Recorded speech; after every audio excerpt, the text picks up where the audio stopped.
معزز ناظرین، ابلیس کی نسل کی ابتدا جس جن سے ہوئی اس کا نام تارنوس کہا جاتا ہے۔ تارنوس ابلیس سے 1,44,000 سال قبل دنیا پہ موجود تھا۔ تارنوس کی نسل تیزی سے بڑھی کیونکہ ان پہ موت طاری نہیں ہوتی تھی اور نہ بیماری لگتی تھی۔ البتہ یہ چونکہ آتشی مخلوق تھی تو سرکشی بدرجہ عدم موجود تھی۔ اس جنوں کی نسل کو پہلے موت فرشتوں کے ہاتھوں پیدائش کے 36,000 سال بعد آئی، جس کی وجہ سرکشی تھی۔ یہاں پہلی بار موت کی ابتدا ہوئی، اس سے پہلے موت نہیں ہوتی تھی۔ بعد میں چلپنیس نامی ایک نیک جن کو جنات کی ہدایت کا ذمہ سونپا گیا اور وہی شاہ جنات قرار پائے۔ اس کے بعد ہاموس کو یہ ذمہ داری دی گئی۔ ہاموس کے دور میں ہی چلپا اور تبلیس کی پیدائش ہوئی۔ یہ دونوں اپنے وقت کے بے حد بہادر جنات تھے اور ان کی قوم نے چلپا کو شاشین کا لقب اس کے شیر کے جیسے سر کی وجہ سے دیا۔ ان دونوں جنات کی وجہ سے ساری قوم کہنے لگ گئی کہ ہمیں اس وقت تک کوئی نہیں ہرا سکتا جب تک شاشین اور تبلس ہمارے درمیان موجود ہیں۔ یہ دونوں کی وجہ سے قوم کے جنات آسمان تک رسائی کرنے لگے اور تیسرے آسمان پر جا کر شرارت کر کے آتے تھے۔ ایسے میں حکم الہی سے فرشتوں نے ان پر حملہ کیا اور عبرتناک شکست دی۔ اسی دوران جب اسرائیل علیہ السلام کو ابلیس نے دیکھا تو سجدے میں گر گیا۔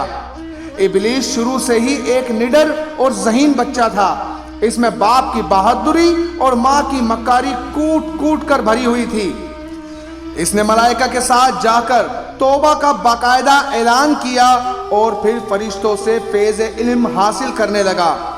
علم حاصل کرنے اور ریاضت کا یہ عالم تھا کہ پہلے آسمان پہ عابد، پھر دوسرے آسمان پر ظاہر، تیسرے آسمان پر بلال، چوتھے آسمان پر والی، پانچویں آسمان پر تقی اور چھٹے آسمان پر قبضان کے نام سے مشہور ہوا۔ یہ وہ وقت تھا جب یہ فرشتوں کو سکھاتا تھا۔ ساتویں آسمان پہ ابلیس بکے نور میں رہا۔ حد افلاک کے سب ملائکہ کا معلم قرار دیا گیا، یہاں تک پہنچ کر ابلیس نے اپنی عاجزی اور ریاضت کی انتہا کر دی۔ کم و بیش ابلیس نے 14,000 سال عرش کا طواف کیا۔ یہاں اس نے فرشتوں میں استاد سردار اسرائیل کے نام سے شہرت پائی۔ کم و بیش 30,000 سال مقربین فرشتوں کا استاد رہا۔ ابلیس کے درس و اویس کا میعاد کم و بیش 20,000 سال ہے۔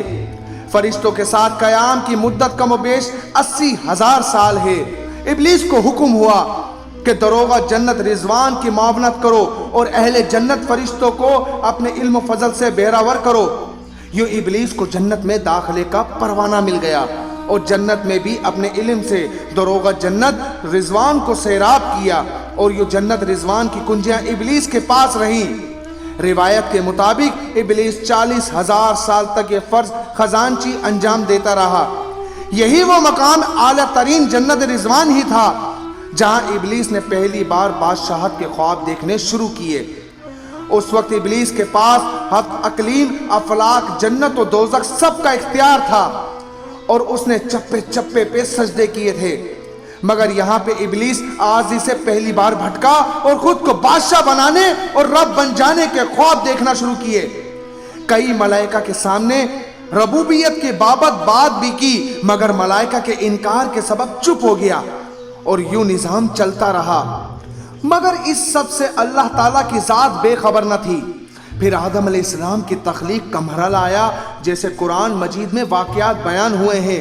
ابلیس آدم علیہ السلام کو جزو جزو مرحلہ وار مختلف اقسام کی مٹی سے تخلیق ہوتا دیکھتا رہا اور چپ رہا، مگر جیسے ہی اسے یہ معلوم ہوا کہ یہ آدم علیہ السلام اللہ تعالیٰ کا نائب ہے تو اس نے واویلا کیا، عبادات اور اطاعت کا واسطہ دیا، پھر طنز کیا کہ مجھ جتنی عبادات کس نے کی ہے، اور آدم علیہ السلام کو سجدہ کرنے سے انکاری ہوا۔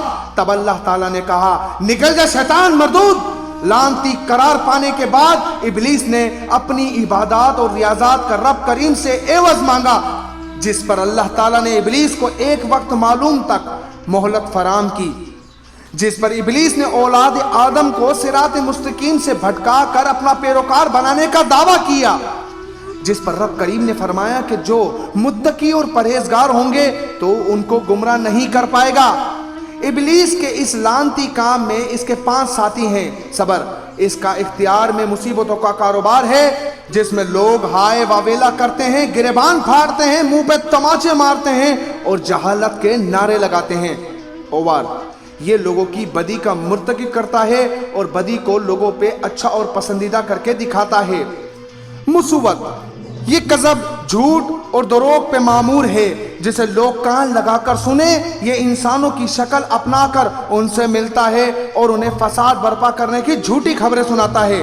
داسم، یہ آدمی کے ساتھ گھر میں داخل ہوتا ہے اور گھر والوں کے عیب دکھاتا ہے اور آدمی کو گھر والوں پہ غضبناک کرتا ہے۔ زکنیور، یہ بازاروں کا مختار ہے، بازاروں میں آ کر یہ بددیانتی کے جھنڈے گاڑتا ہے، بازاروں میں برائیوں اور فحاشی پہ ورگلاتا ہے۔ ابلیس کا آدم علیہ السلام کو سجدے سے انکار کا جزیہ حسد تھا کہ جس نے اسے مجبور کیا کہ میری جگہ آدم خاک کو کیوں ملی۔ یہ اس کا جزیہ تکبر اور غرور تھا کہ میں اعلیٰ ہوں، اور اس ایک سجدے کے انکار کی بات نہیں تھی، بات اطاعت سے سرکشی کی تھی، شرک کی تھی۔ ابلیس نے دل میں خود کو رب مان لیا تھا۔ اسی شرک عظیم کی بدولت ابلیس تا قیامت رسوا و لعنتی ٹھہرا اور اولاد آدم کو بھٹکانے کے لیے آزاد قرار پایا۔ حاصل نتیجہ یہ ٹھہرا کہ رب کریم کو انسان کی عبادات، عاجزی، علم و دانش سے کچھ غرض نہ ہے۔ رب کریم صرف دیکھتا ہے کہ دل میں اطاعت و فرما برداری کتنی ہے، اسی بنیاد پہ تقوی اور پرہیزگاری کے درجے قرار پاتے ہیں۔ آپ کو یہ ویڈیو پیغام کیسا لگا؟ اپنی رائے کومنٹ سیکشن میں دینا مت بھولیے گا۔ ملتے ہیں اگلی ویڈیو میں، تب تک کے لیے اپنا بہت سارا خیال رکھیے گا۔ السلام علیکم ورحمۃ اللہ وبرکاتہ۔